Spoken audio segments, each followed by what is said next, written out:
Magandang araw, Sir Wilbur po, at your service. Narito ang ETUlay upang gabayan ka sa inyong pag-aaral upang lubos na maunawaan ang iba't ibang paksa o subject. Ang ETUlay ay isang free online tutorial class na pinangungunahan ng DepEd Educational Technology Unit sa pamumuno ni Undersecretary Elaine Del P. Pascua. Ang programang ito ay hindi lamang para sa mga bata, kundi ito rin ay magsisilbing gabay sa mga magulang at mga guro kung paano nila ituturo o gagabayan sa bawat asignatura ang kanilang mga anak o mga estudyante. Sa kasalukuyan, ang self-learning module mula sa rehiyon ng Calabarzon at kilala sa tawag na pivot ang ginagamit sa ating ETUlay online class. Kaya ano pang hinihintay ninyo? Ihanda na ang inyong mga ballpen o lapis, papel o kwaderno at samahan kaming itulay ang pagkatuto para sa bawat batang Pilipino. Sama-sama tayong magtutulungan para malampasan ang mga hamon sa panahong ito. Halina't matuto kasama ang inyong online tutor sa oras na ito.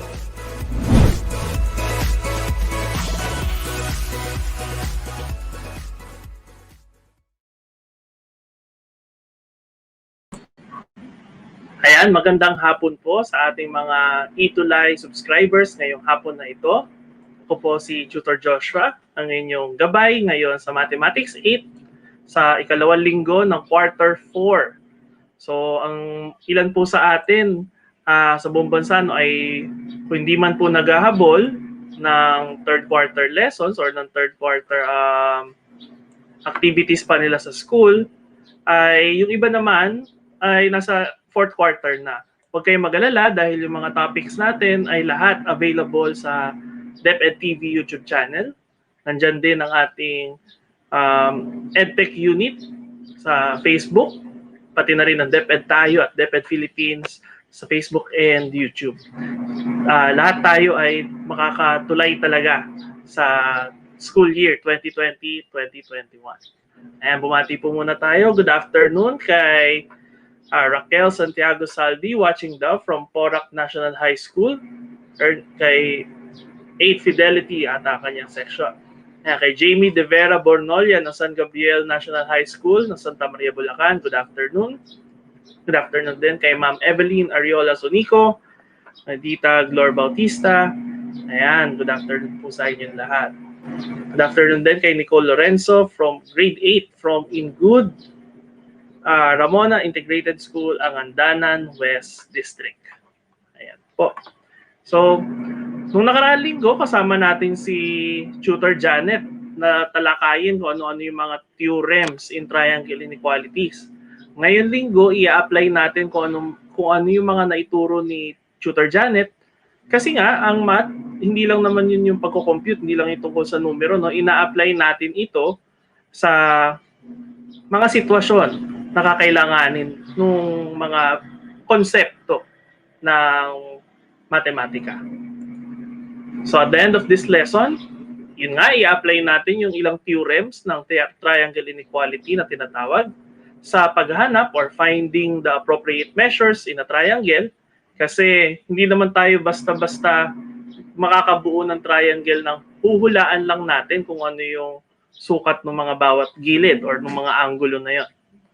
Sunod, we will also solve problems involving triangle inequalities in different forms. So, noong nakaraan, nag-focus tayo dun sa arrangement ng angles and yung measurement na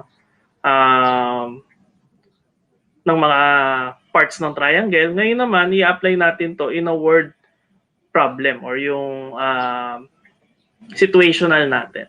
Okay? So, konting review lang na mabilis kasi medyo mahaba yung ating mga theorems, no, in triangle inequalities. Tandaan lang natin na una, yung triangle, meron niyang tatlong sides at tatlong angles. Kapag nilakihan natin yung angle sa isang sulok, hahaba yung katapat niyang side. Okay? So habang lumalaki siya, habang bumubuka yung isang angle, lumalaki yung side dito sa ilalim. Ganon din kung liliitan natin yung mga sides, liliit din yung katapat na angle nito. Ito yung tinatawag nating unequal sides and unequal angle theorems. Yung opposite, merong relationship between the two. Sunod naman yung hinge theorem. Yung hinge, sa Tagalog niyan, actually pangalan siya. Tapos sa Tagalog, ang hinge, yung bisagra. Kung alam niyo yung itsura ng pintuan, yung pinto natin nakadikit dun sa hamba ng pinto. Tapos pag binubuksan natin siya, nakikita natin yung hinge. Okay? Yung pinakagilid, kung saan naka-angkla sa nakakabit yung pinto. Ang sabi rito, sa hinge theorem, dahil alam na natin yung sukat nung pinto at nung pintuan, ang hindi na lang natin alam ay yung distansya mula sa pinto hanggang doon sa pintuan. At habang lumalaki yung open, lumalaki yung buka ng pintuan o ng pinto, humahaba rin yung distansya ng dalawa. Yun yung pinaka-essence ng hinge theorem natin. Saan na natin siya magagamit? Ulit, konsepto yan ng bisagra. So kahit saan kayo makakita ng pintuan, magagamit itong theorem na ito. Hindi man natin alam yung mathematical concept, na-apply natin siya sa kung saan-saang bagay at examples. And ito na nga, yung ating pinaka-main event, yung triangle inequality theorem. Doon sa tatlong sides ng ating triangle, makukuha natin na kapag pinagsama yung dalawa, dapat palaging mas malaki yon sa pangatlong side ng triangle. Kasi kapag mas maliit siya, hindi tayo makakabuo ng triangle. Kapag pantay naman, hindi rin tayo makakabuo ng maayos na triangle. So, kailangan, kahit na hindi natin alam yung eksaktong sukat, makukuha natin yung paraan para makabuo ng triangle gamit itong theorem na ito. So, let's have the first activity tulad lamang nung activity na binigay ni Tutor Janet nung nakaraan.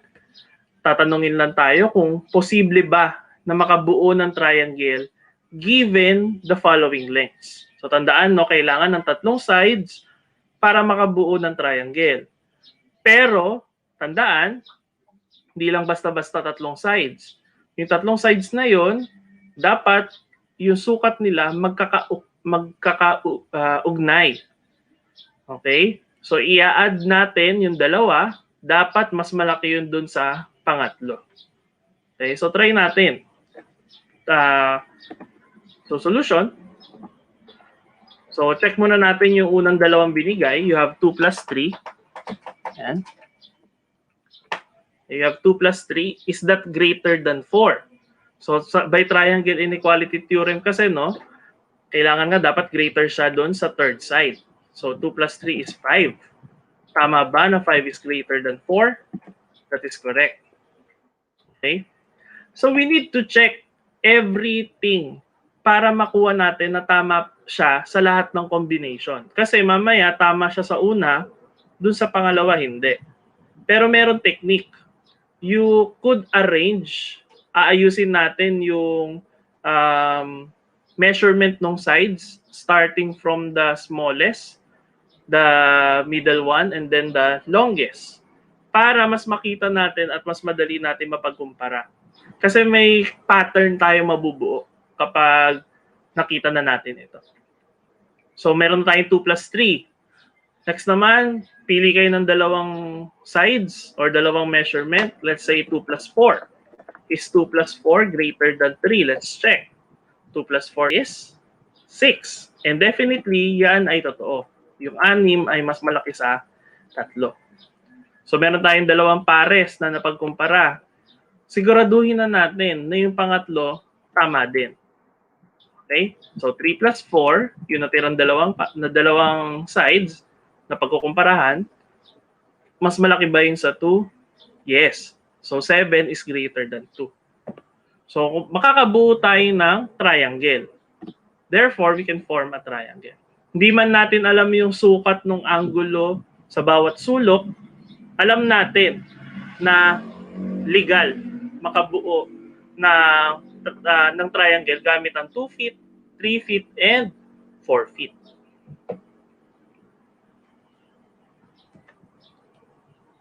Ayan. How about this one? Is it possible to form a triangle with the given lengths? 4 millimeters, 8 millimeters, and 11 millimeters. So, ganun lang tatandaan, no? Mas maganda kung nakaayos na siya from least to greatest. Kasi nga, pag nakuha na natin na tama yung isa, sunod-sunod na siya. Okay? So, check na natin. Unahin natin yung dalawang nauna, 4 plus 8. 4 plus 8, is it greater than 11? Definitely, yes. Sabi ni Glendale Marie, 12 is greater than 11. So, this is true. Sabi ko nga kanina, no, usually, kapag pinag-ayos na natin siya from least to greatest, sunod-sunod na yan na tama. So, double check. 4 plus 11 is 15. Mas malaki siya sa 8. Next, 8 plus 11, 19. Mas malaki siya dun sa 4. So, we could definitely form a triangle. Again, technique na yung pagsunod-sunurin nyo siya. Kasi mamaya, later on, dalawang sides na lang ibibigay sa atin. Kung hindi man kulang, pare-parehas naman yung bilang. Kung hindi man pare-parehas, di natin alam kung masyado bang malaki o masyado bang maliit yung makukuha nating sukat ng triangle. Pwede kasing sumobra, pwede kasing bitin. At hindi tayo makakabuo ng triangle kung ano yun, no? Kung sumobra or bitin siya sa sukat. Okay, so let's have number 3. And is it possible to form a triangle given the lengths 14 meters, 17 meters, and 31 meters?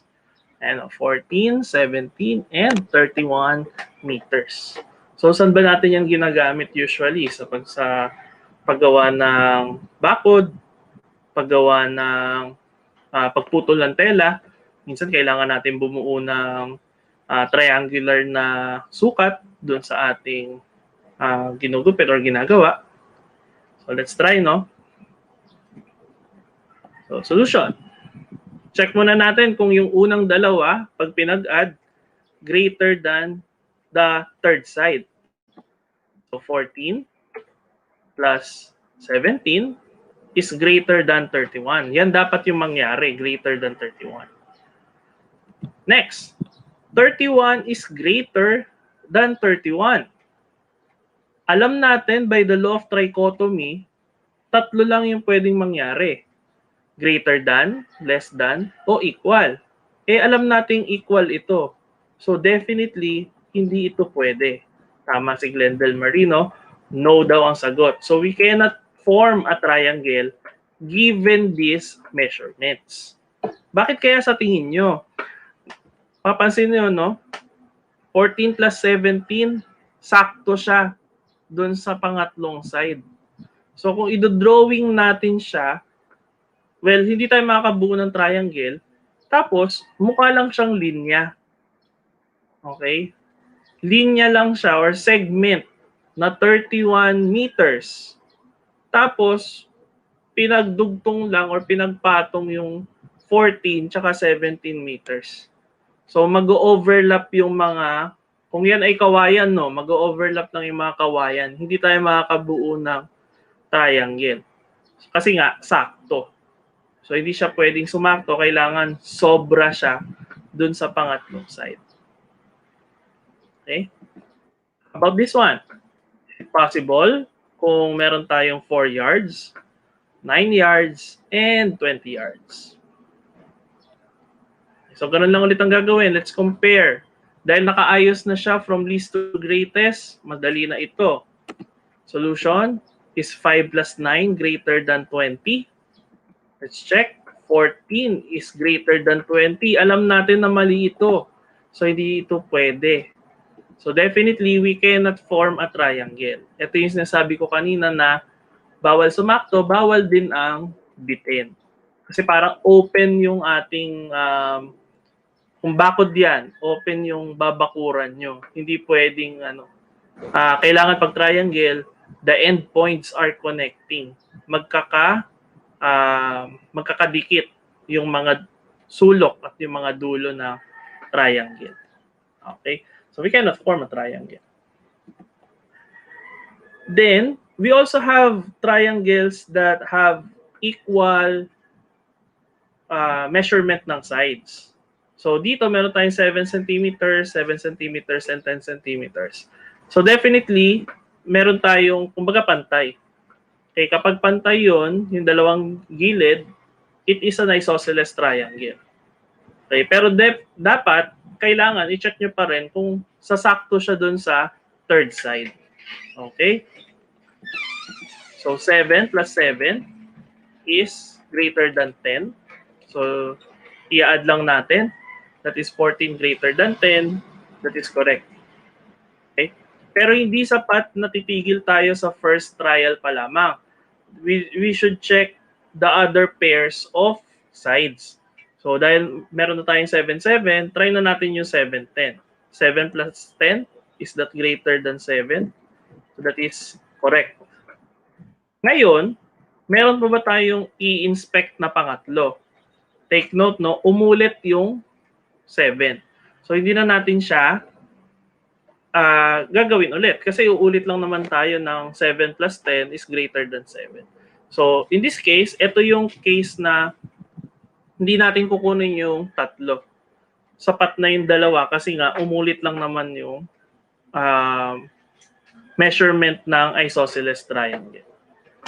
So, ayun lang siya, no? For triangle inequalities, usually it is on forming a triangle or illustrating. Especially those na pagdating kasi din natin ng grade 9, medyo advanced na ito, no? Pagdating natin ng grade 9, meron tayong mga konsepto na mag-i-illustrate din tayo ng triangle and then i-check natin kung makakabuo ba siya talaga or hindi. So, wag nyo kakalimutan yung mga lesson na yan. At kung makalimutan nyo man, tandaan lang, ito ay available sa ating YouTube and Facebook channel. Ayan. So, balikan natin ng saglit yung triangle inequality theorem. So, kung alam na kasi natin yung measurements nung sides, pwede nating sabihin na triangle ba yung mabubuo o hindi. Pero kung huhulaan pa natin or kukunin natin yung range o yung posibilidad na makabuo ng triangle, ibang usapan na siya. Ang kailangan lang natin tandaan, pasok siya doon sa pagitan ng pinakamalaking posible at saka ng pinakamaliit na posible. So magagamit pa rin natin yung triangle inequality theorem, pero ibang pamamaraan, ibang method yung gagawin natin kasi iba na yung itatanong din sa inyo. Okay? So let's have this one. Find the range for the measure of the third side of a triangle given the measures of the other two sides. So sa Tagalogin natin, no, para mas maintindihan. Hanapin daw yung range or yung mula sa pinakamaliit hanggang sa pinakamalaking posible na sukat ng pangatlong side ng triangle. Kung alam na natin yung measurement ng dalawa. Kasi kunwari, meron na tayong, kung nakikita nyo sa screen, we have 8 feet and 9 feet. Pwede nating isipin na 10 feet. Tapos i-check natin kung posible ba yung 10 feet. E paano kung 11 feet yung maisip nung kaklase nyo? Or nung kasama nyo sa panonood nitong ETUlay natin.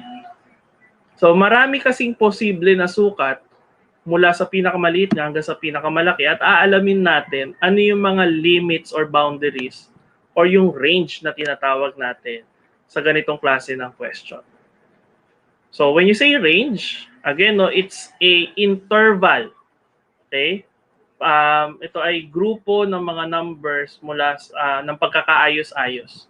So, mula sa pinakamaliit hanggang sa pinakamalaki, ang gagawin lang natin is to get the minimum and to get the maximum.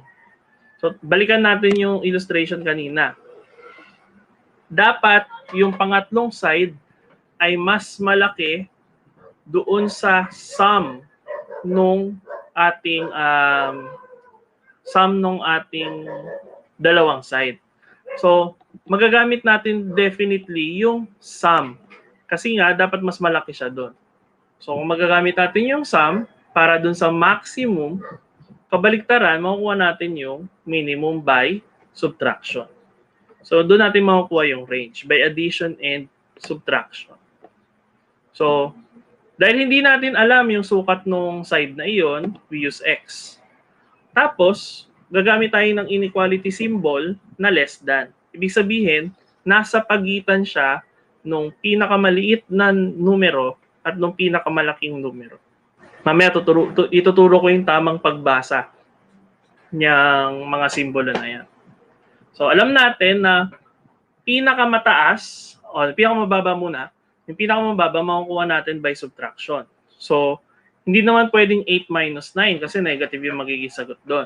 So, yung ilalagay natin sa kaliwa, yung pinakamaliit is, dapat ito ay 9 minus,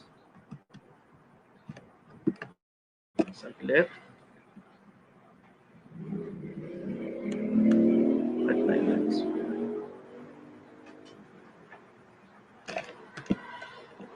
Okay, dapat yun ay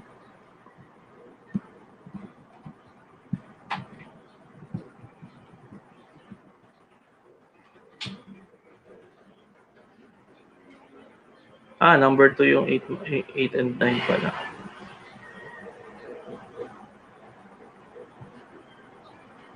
Okay, pakihintay lamang po. Ayan, dapat ito ay 5.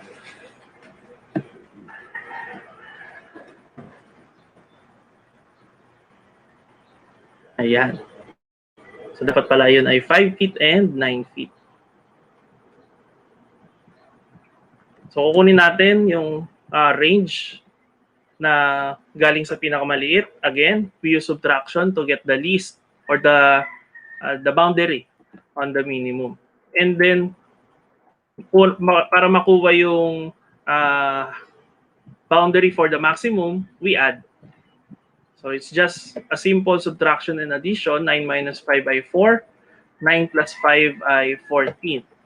So, the range is between 4 feet, and 14 feet.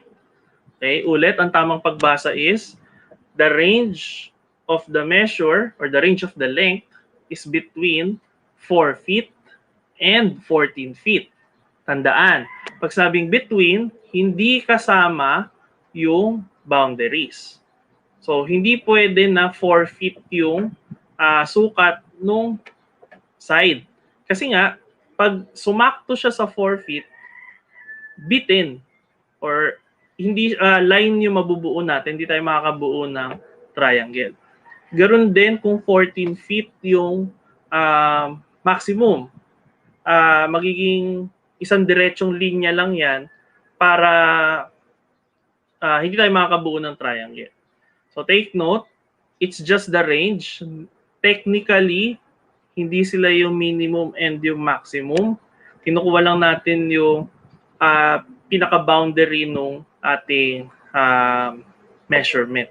Kasi pwede yan, greater than 4 feet daw, di ba? Di ba pwedeng 4.1, pwede rin 4.01. Any value greater than 4 and any value less than 14. Okay? So, again, ang tamang pagbasa is between 4 and 14 feet. Pwede rin na x is greater than 4 but less than 14. Kasi nga, mas malaki siya sa 4 pero mas maliit siya sa 14. Hindi pwedeng sumakto.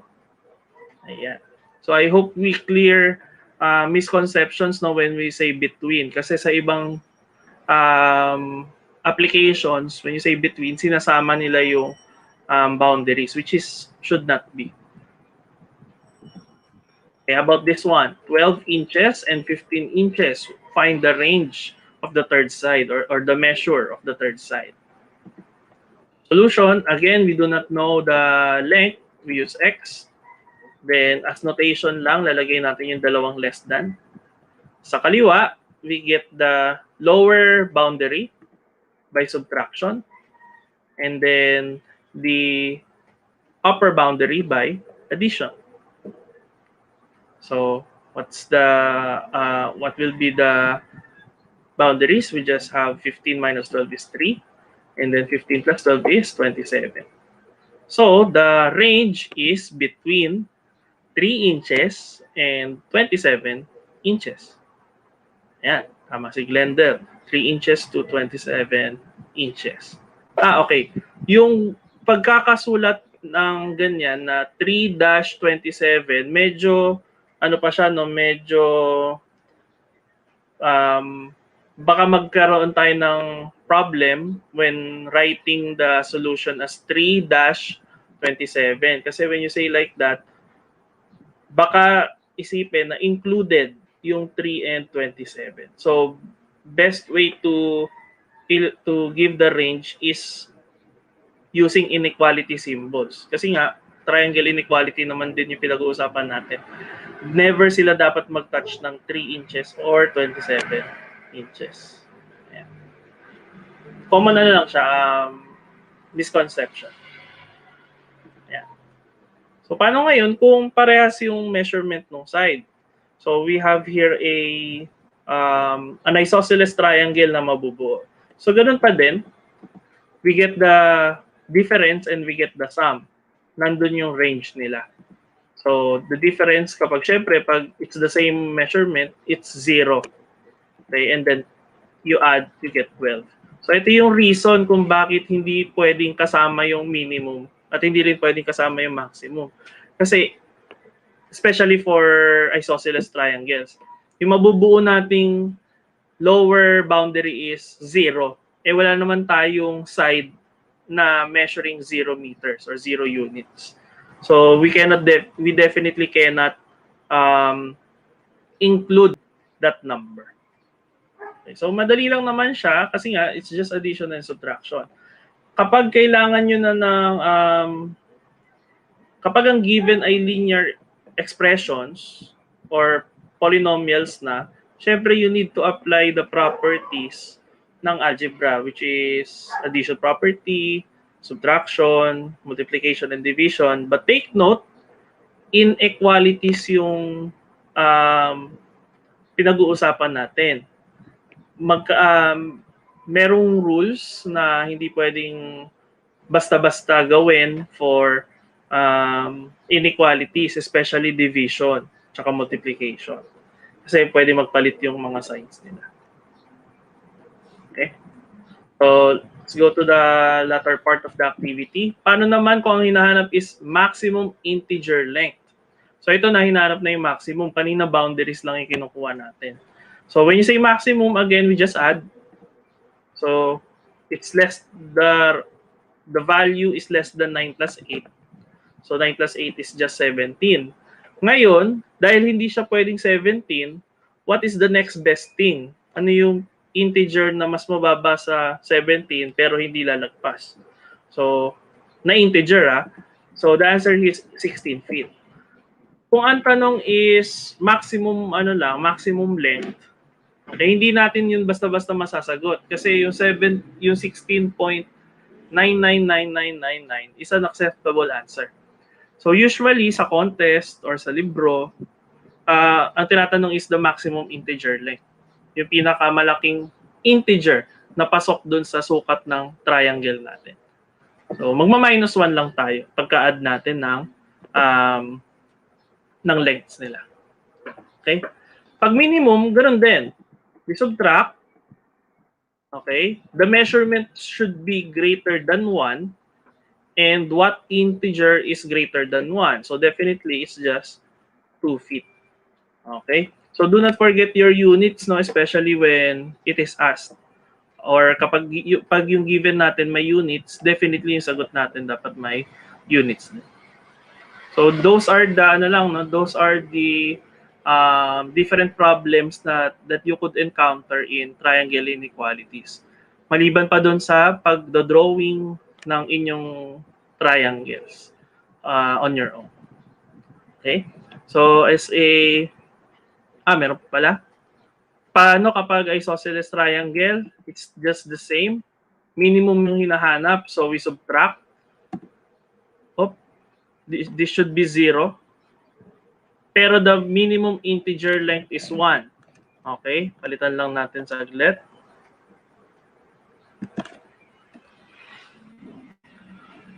Seven minus 7 is 0, no? Kaya lang 1 yung sagot kasi it's the next integer greater than 0. Okay.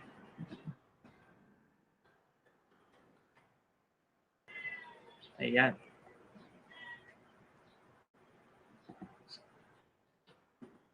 X greater than 0, the next integer greater than 0 is, ayaw lumabas, okay, is 1. Kaya yung sagot natin is 1 centimeter. Okay? So let's solve one last problem involving this topic. So again, makikita nyo yung konsepto na ito usually sa construction ng triangular borders, in this case, or garden. So we have here Harry, which have 4 lengths of wood from which he plans to make a border for a triangular shaped herb garden. The lengths of the wood borders are 8, 10, 12, and 18 meters. How many different triangular borders can he make? So take note, no, ang question is how many different triangular borders. So hindi tinatanong yung length, hindi tinatanong yung range, walang tinatanong na sukat. Ang tinatanong ay ilan yung mabubuo. So meron tayong apat na kahoy na may iba't ibang haba.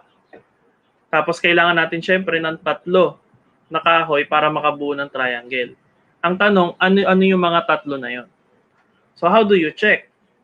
You just check if kulang kayo ng 3, check nyo kung makakabuo kayo ng triangle. Paano nyo ma-check kung makakabuo ng triangle?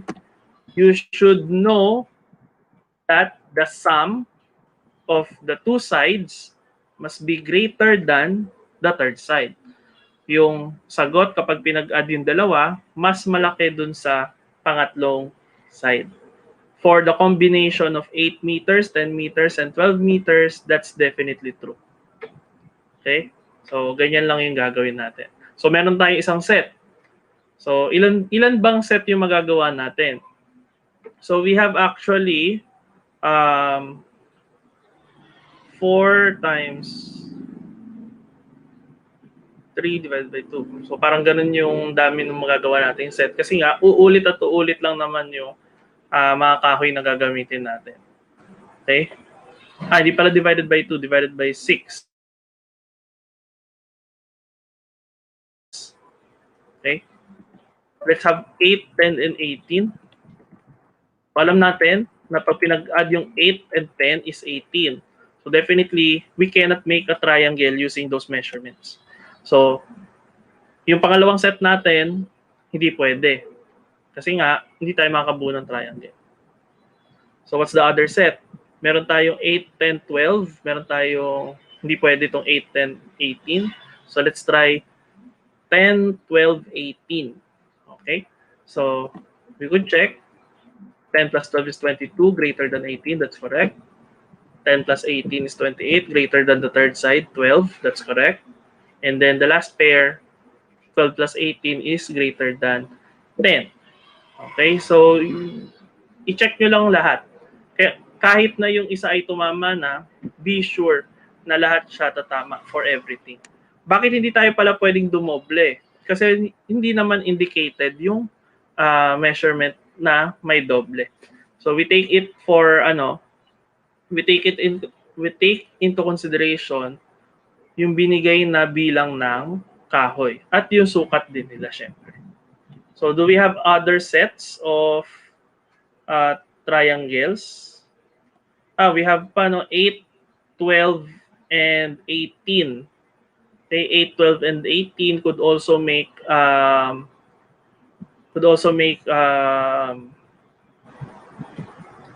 set of triangles. So in total we have how many? We have 3. Okay? We have 3 kasi nga we have 8, 10, and 12. We have 10, 12, and 18. And then we have 8, 12, and 18. Okay? So we have 3 sets. Okay, so that's it for the application of triangle inequalities. So self-check lang natin. Have we found appropriate measures in a triangle? Yes. Hindi lang natin na-review gaano yung sa angles, no? Pero we know that the relationship of angles between the opposite sides uh, have direct implications. Kapag nilakihan natin yung angle, lalaki din yung side. Ganoon din sa kabaliktaran. Pag nilakihan natin yung side, lalaki yung opposite na angle. Then lastly, we have solved problems involving triangle inequalities given by the last example din. Okay? So again po, huwag kayong mangangamba dahil nandito lang po ang ETUlay online tutorial para sa inyong lessons for the school year 2020 and 2021. Hindi lang po mathematics ang tinuturo ng ETUlay, but for all subjects. Hindi lang pang estudyante, ito rin ay para sa guro, para sa magulang, para sumuporta sa kanilang pag-aaral. Okay. That po, maraming salamat at magandang hapon po.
Sigurado ako na marami ka na namang natutuhan sa ating ETUlay tutorial session ngayong araw.